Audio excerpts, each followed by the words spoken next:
Salut les investisseurs, dans cette vidéo, on va passer en revue les questions des analystes lors de la présentation des résultats du premier trimestre de Total Energy.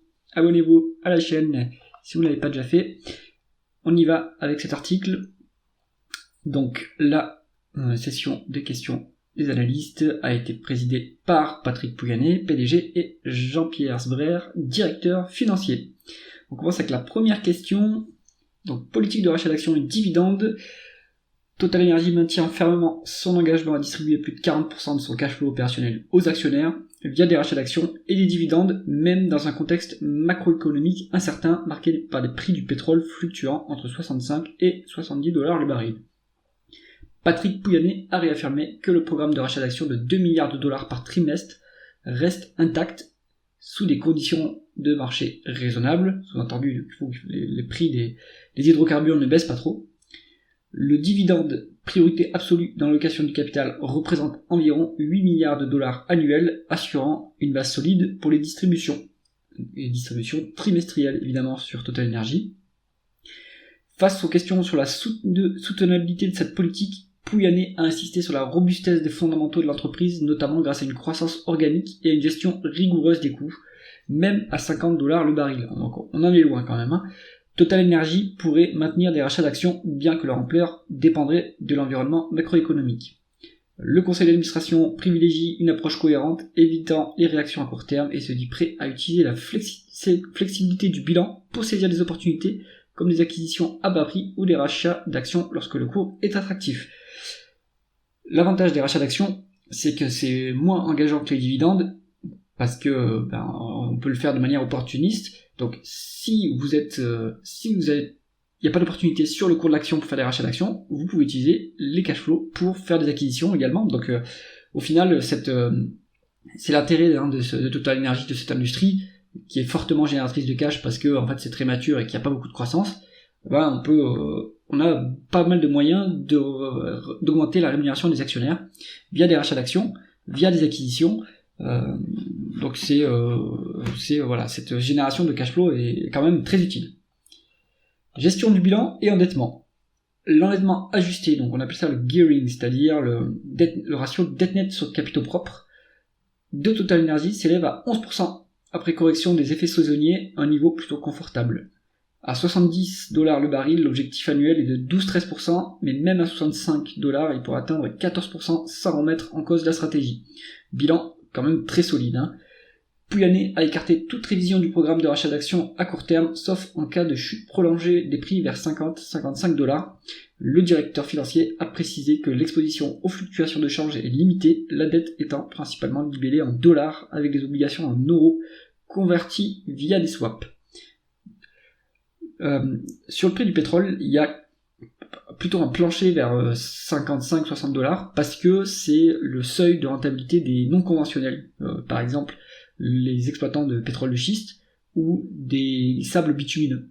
Donc si le cours reste trop longtemps sous 60 $, ces extracteurs, ces non conventionnels vont arrêter d'extraire et donc ça soutiendra les prix, évidemment, ça baissera l'offre de pétrole et donc ça fera monter le prix.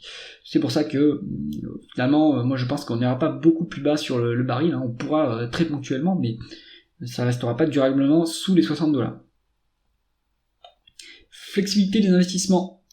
Total Energy dispose d'une flexibilité de 2 milliards de dollars dans son budget d'investissement, 17 milliards prévus, notamment dans les projets d'énergie renouvelable et de recharge électrique. Cependant, Pouyanné a souligné que cette flexibilité ne sera activée qu'en cas de crise majeure, comme lors de la pandémie où 3 milliards de dollars avaient été économisés. Les projets pétroliers et gaziers à forte valeur ajoutée, moteur de la croissance future, restent prioritaires. Par exemple, un projet renouvelable de 600 MW aux États-Unis a été reporté en raison de l'impact potentiel des tarifs douaniers qui pourrait réduire la rentabilité de 12% à moins de 10%. Donc la flexibilité, c'est ne pas faire les investissements, hein, et donc ça dépend des opportunités du moment. Donc c'est bien. On peut préserver du capital, et par exemple si on veut plutôt prioriser la rémunération de l'actionnaire et que les conditions sont pas bonnes, on peut économiser ces 2 milliards d'investissements. Donc ça donne un peu de marge de manœuvre pour continuer à rémunérer les actionnaires. Impact des tarifs douaniers.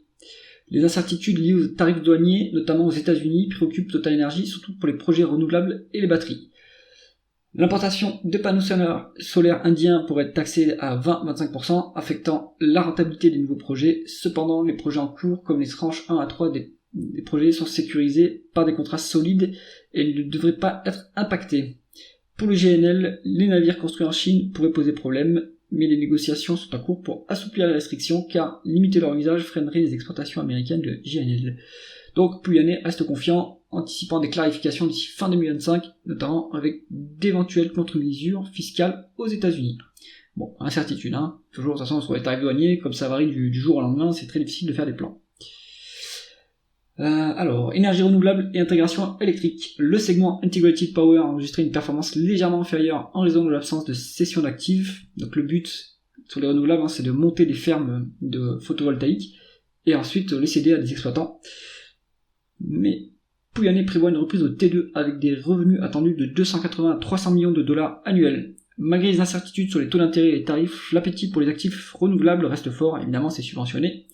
La volatilité des systèmes électriques, illustrée par une semaine sans vent en Allemagne et les problèmes récents dans la péninsule ibérique, coupure de courant pendant au moins 10 heures en Espagne et au Portugal, conforte Total Energy dans sa stratégie d'intégration, combinant renouvelables et actifs flexibles comme le gaz. Cette approche répond à une demande mondiale d'électricité en hausse de 4% en 2024, portée par les data centers et l'intelligence artificielle. Il ne faut pas oublier que Total Energy se positionne aussi sur l'électrification, hein, donc avec leur segment Integrated Power, ce qui est pas mal. Bon, il faudra du renouvelable comme du gaz, hein, pour redonder en fait le renouvelable qui est une énergie intermittente. Projets internationaux. Alors, au Mozambique, le projet GNL progresse avec le retour des financements soutenus par une décision américaine. La zone industrielle est sécurisée et Total Energy travaille avec les entrepreneurs pour limiter leurs déplacements hors de cette zone. Ouais, évidemment, la sécurité est importante. Une enquête sur d'éventuelles violations des droits humains a été initiée pour répondre aux controverses. Donc il y a eu des controverses récentes, hein, sur Total Energy. Toujours pareil, quand on opère dans des zones géopolitiques un peu fragiles, un peu dangereuses, on peut avoir des problèmes, des violations, problèmes de sécurité, des litiges juridiques, etc. L'objectif est de relancer le projet à la mi-2025. Namibie, un projet pétrolier de 750 millions de barils est en discussion, mais sa profondeur et ses coûts posent des défis. Total Energy cherche un accord avec les autorités pour sécuriser des rendements conformes à ces critères sur le modèle de Suriname. Donc il faut trouver un modèle de rentabilité sur ces projets, hein, qui sont complexes techniquement. Chypre, Égypte. Un accord signé en janvier permet d'exporter du gaz chypriote via une usine de GNL égyptienne. La décision finale d'investissement est prévue pour 2026 avec une production attendue d'ici 2029.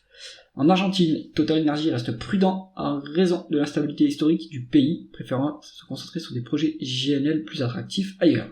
On a le Qatar, les États-Unis et le Mozambique. GNL. Le segment GNL vise un cash flow de 5,5 à 6 milliards de dollars en 2025, malgré une performance au T1 légèrement en deçà, environ 5,5 milliards annualisés, donc c'est pas si mal, hein, finalement. Une position haussière sur le gaz justifiée par des fondamentaux solides a été perturbée par une inversion de marché due à des spéculations géopolitiques sur le gaz russe. Pouyanné justifié cette réaction exagérée, estimant peu probable un retour significatif du gaz russe en Europe dans les 12 prochains mois au profit du GNL américain. Le trading pétrolier et électrique a bien performé, mais le gaz a souffert de cette volatilité. Ouais, faut pas oublier que tous ces hydrocarbures, ce sont des actifs, on va dire, géopolitiques et volatiles. Donc bon, c'est bien pour le trading, hein, parce que la volatilité, ça permet de générer du profit. Mais bon, on peut aussi subir cette volatilité. Raffinage et pétrochimie, pression sur les marges. Le raffinage et la pétrochimie européens sont sous pression en raison d'une baisse de la demande et de la concurrence internationale, notamment américaine et asiatique. Total Energy a décidé de fermer une usine de vapocraquage d'ici 2027, une décision stratégique pour s'adapter à un marché en déclin. Cependant, une récente hausse des marges de raffinage européennes à $50 la tonne pourrait atténuer ces défis à court terme. Bon, le raffinage, c'est pas très profitable, ça dépend des marges de raffinage, ça a fait la fortune de Esso sur les années passées, mais c'est également volatile, hein. Sur la Russie, en cas d'accord de paix entre la Russie et l'Ukraine, Total Energy évaluera ses actifs, notamment le projet Yamal LNG considéré comme stratégique. Cependant, Pouyanné reste prudent, soulignant que tout dépendra des conditions de l'accord dans un contexte géopolitique complexe. Bref, il n'en sait rien, donc reste prudent sur cet actif. Conclusion, Total Energy affiche une confiance inébranlable dans ses fondamentaux, portée par une croissance soutenue dans l'exploration-production et une stratégie d'intégration dans l'électricité. Face aux incertitudes macroéconomiques et géopolitiques, l'entreprise privilégie la cohérence, utilisant la flexibilité de son bilan pour maintenir ses engagements envers les actionnaires, ça c'est pour moi la priorité, tout en surveillant les impacts des tarifs douaniers et des évolutions du marché. Les projets internationaux avancent, mais la prudence reste de mise dans des régions à risque comme l'Argentine ou la Russie. Conclusion, trimestre plutôt... c'est plutôt pas mal, mais on subit la volatilité du marché comme d'habitude. Toutefois, on peut rester confiant sur la priorisation du dividende quoi qu'il arrive. Après les rachats d'actions, ça sera plus opportuniste.